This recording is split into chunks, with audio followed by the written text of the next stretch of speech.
The Tower of God ladies. Why is the Princess of Jahad so special? So what's up guys, Foxen here. Today let's tackle the mystery of the Princesses of Jahad. Trust me, this is a horrible situation. At the same time, it is very much Tower of God. Oh, and what's that about a Prince of Jahad? Huh? So go ahead and tower smash that like and let's start climbing with the princesses. But first, a thank you to Hiro Kantari. Move over Avengers. How about this crossover? Tower of God, God of High School, and Hardcore Leveling.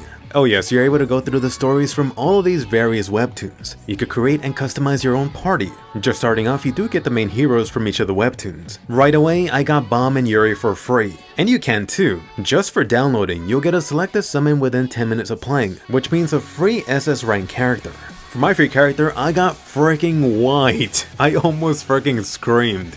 By the way, this game does have future Tower of God characters, like some of the Jahad ladies I'm about to talk about. And in case you didn't get the character you want, on the same screen, just easily tap the reroll. Keep on doing that until you get the lovely waifu you've always wanted to. It's that easy. Right now, within this 2-week period, you will get a free Noblesse SS hero selection ticket, which means just like above, you can select the SS Noblesse hero you want. Definitely check this out. I am freaking biased, but I've been having so much fun. Link to your mobile devices down below.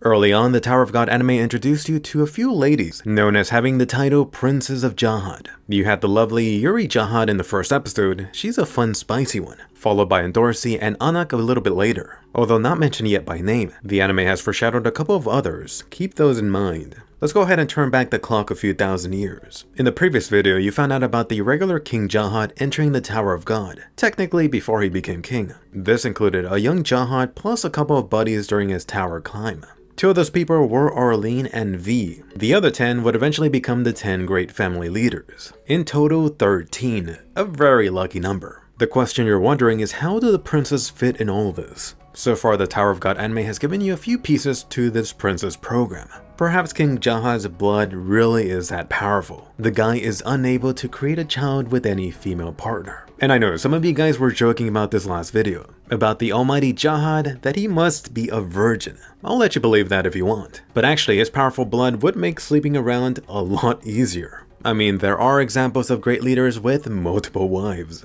Talking about these leaders, one of the leaders named Gustang actually gave Jahad a suggestion. How about selecting outstanding female children, females with great potential? Gradually injecting them with Jahad blood would pretty much be the super soldier serum. And then why not have all of these ladies compete with one another to climb the tower? Only the most talented princess would ultimately become Jahad's wife, the one that's worthy. That's right, let the ultimate Princess Peach tournament begin. Oh, and it does get better. Each of the selected princes of Jahad not only has to reach what is considered the top of the tower, at the point of becoming a ranker, they would become an acknowledged princess. This would be where the true competition begins. You could think of this like part 2, time to become a collector. But what the hell does this even mean? After becoming king, Jahad split the key to the next floor into 2 pieces, supposedly to prevent any attempt to climb the tower further. One of these halves was further split into 13 parts. Sound familiar? This way, Jahad and his buddies could each share a key. They're known as a 13-month series. Each of them is based on the lunar calendar. For example, you saw Yuri Jahad with the Black March. Later in the King's game, Anak revealed the almighty Green April, which technically was a weapon from her mother. As a regular, she definitely shouldn't have had that. But hold up, you may have noticed something. Something doesn't quite add up. 13 pieces, 13 weapons, all of them named after a color plus a month. Going in order, Silver January. This one is owned by An Jahad. White February. This was previously owned by Eurasia Jahad. The Black March. This one at this point should be very familiar. Yuri was the original owner, Bomb then borrowed it a little bit. He then lost it to Anak. A little bit later it got back to Yuri, and currently Bomb has it again. The Green April, a hook-type weapon. Originally the wielder was Anak's mother, followed by her little green daughter. The Green April was actually last seen with Yuri. In fact, she actually dual-wielded the Green April and the Black March. More on this in a little bit. The Yellow May. This is owned by Maskini Jahad from the Kun family. Luminous June. This should be with Alfid Jahad, although her whereabouts are currently unknown. Indigo July. This was originally owned by Uram Jahad. Unfortunately, she got KO'd by Garam Jahad, which was actually her younger twin sister. Oh yeah, there's a fun story behind this. The Blue August. The original owner was Garam Jahad. The Dark September. The potential holder and location is unknown. The Red October. The owner, R.A. Jahad.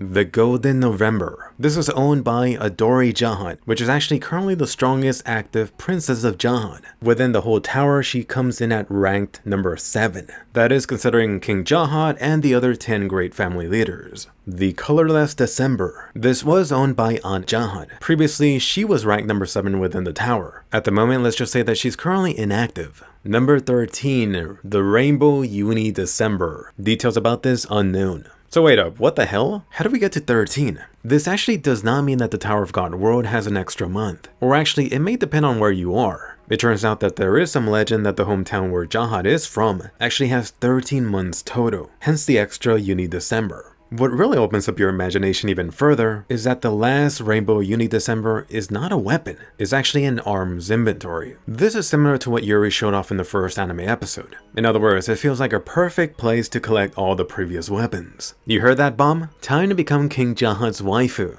Anyway, all of this was really the beginning goal of the Princess of Jahat program. Owning one of the 13 weapons was proof that you're an acknowledged princess. Whichever princess could gather all 13 could summon the almighty Jahat and become Jahat's wife. You won't be surprised to find out that Jahat is still very much single. And you might be wondering, how does one even go about becoming a princess of Jahat? And Dorothy in the anime has given some insight into her specific case, but the whole selection process is still very much a mystery. Someone known as the Snake Charmer is the one that goes out, then selects and raises a talent who would become the future generation of Jahat princesses. And there's not that many, they're pretty rare. Supposedly a new princess is chosen every few hundred years. For example, going back to Endorsi, let me give you a nice surprise. How old do you think she is? She looks like, what, 12, 15, maybe 20? Nope, it turns out that she's over 300. That's right, she's quite the adorable little granny. As for how many princesses there are, currently there are 27 living princesses. 8 of them are missing for whatever reason, and then the most beautiful one is supposed to be Adori Jahat.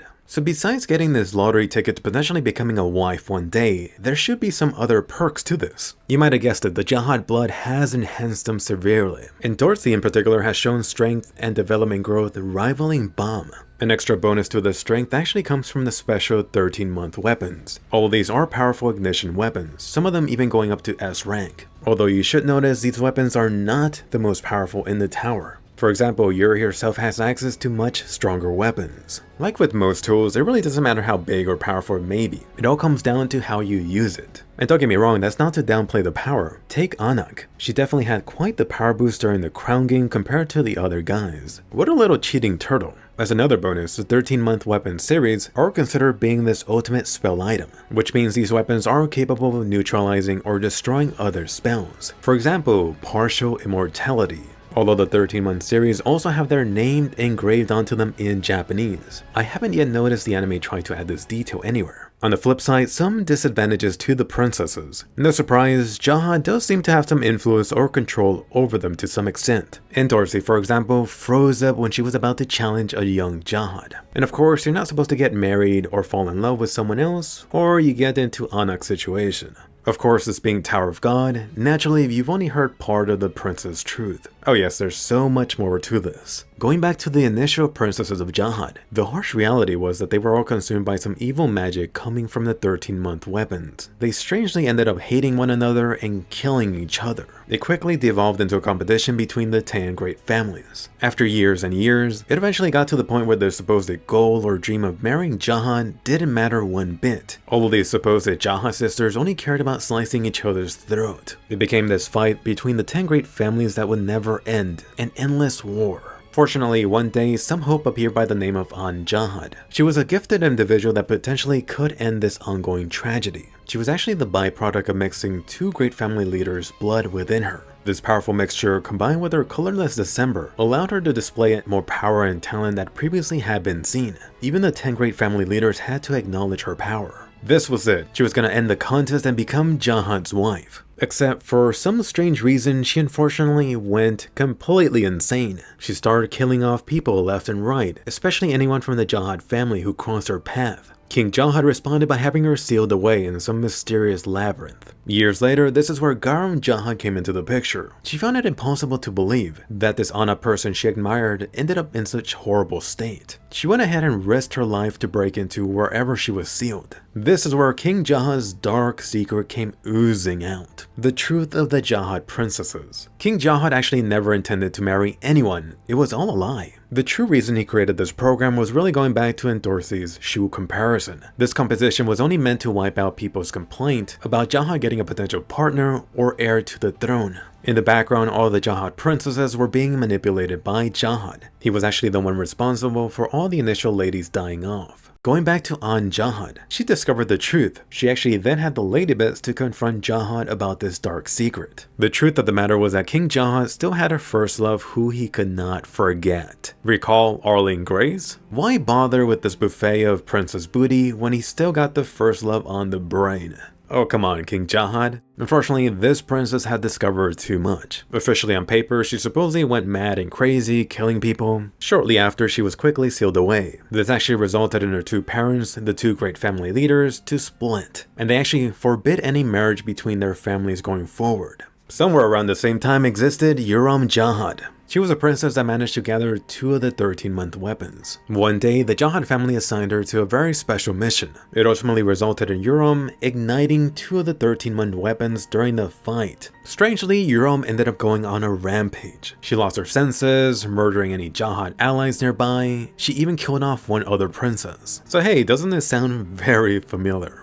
Due to this incident, Yuram Jahad was branded as a traitor and threat. It was so lawful that her entire family was in danger of being branded as a public enemy towards Jahad. In the end, her twin sister Garam ended up killing her. Naturally, Garam was super suspicious that the sister she loved and treasured suddenly went insane. So what's going on? Why do these princesses go insane all of a sudden? There's actually this ghost circling around the 13-month weapons. Whenever a princess tries to ignite 2 or more of these at the same time, this mysterious ghost takes over their body, completely possessing them. Sure, those previous princesses went insane. The truth was that they were being possessed by this ghost. It would just make them go on this killing spree for up to a week. Well, what the hell is this ghost nonsense? This ghost is actually the soul of the First Lady, the one that failed the initial selection process to become a princess of Jahad. This resulted in boiling hatred towards future princesses. Oh yeah, someone's pissed off. This princess failure ended up making a deal with Jahad. She would infiltrate the spirits of the 13-month series at a given time. Cause why not? Tormenting them would surely be a blast. So besides the previous princesses, in the current story, Yuri has been the only known princess to ignite 2 of the 13-month weapons and actually be able to get out of this situation alive. Technically, Yuri Jahad did get taken over by that pesky ghost during her battle. Very thankfully, Garam Jahad came to her rescue. She busted out something known as the Bell of Dawn. Supposedly this was an item previously used by Arlene Grace, something used to drive away evil spirits. This being Tower of God, of course there is a 13-month prophecy. The Black March and Green April actually revealed a certain prophecy to Yuri, that until a day comes when their true master appears, one that's able to combine them into one, they're meant to continue this destiny of blood and curse set by Jahad. So wonder who this chosen, destined individual is. Anyone's first guess would of course be Bum, but watch it be someone else like fricking Rachel. Anyway, there's all this talk about the princesses, but how about the Prince of Jahad? Tower of God Season 2 is actually titled The Return of the Prince, and they've been foreshadowing it for quite a bit. Let's just say that there's a certain blonde character who very much looks like a young Jahad. And who knows, perhaps there's more than a single prince. Hopefully more info about the supposed heir to the Jahad throne comes out within the next 5 years. And who knows, some Tower of God fans think that Bomb could be that prince. What do you think? At the end of the day, sneaky King Jahad. Each princess of Jahad is truly just for display. The Jahad princesses do believe they have a shot in bed with Jahad, but try as they might, good luck gathering all of the 13 special items. Even if you somehow don't die and manage to gather a couple, Jahad has a system in place to quickly make you snap away. How terribly sad is this hopeless situation? On top of this, you still have Jahad obsessed with Arlene, having no interest in other partners. In the long run, this little game of princess versus princess helps to keep the 10 great families busy fighting against one another, instead of turning their attention towards the crown. And really quickly, special thanks to Hiro Kantari. You made it this far, so you definitely like Tower of God. So you got time, download from the link down below. Each download does help to support the channel, and no worries if you do decide to stop playing. Anyway, post your feeling about the princess situation below. If you want to see more Tower of God lore videos, hit that like. If this quickly gets over 5,000, I may do more. Otherwise, you'll need to wait until Tower of God Season 2 comes around. Go ahead and check out my other Tower of God videos, and I'll see you guys later.